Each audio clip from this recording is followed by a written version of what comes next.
Hello guys! Ito pala yung aming bago na namang upload video.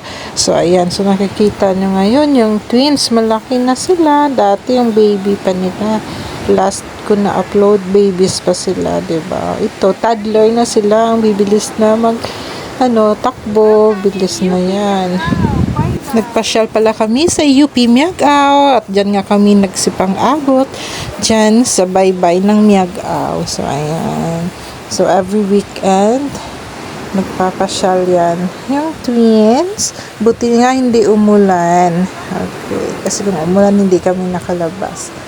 Ayan, ayan na yung baby twins namin kasama si Lolo McCoy.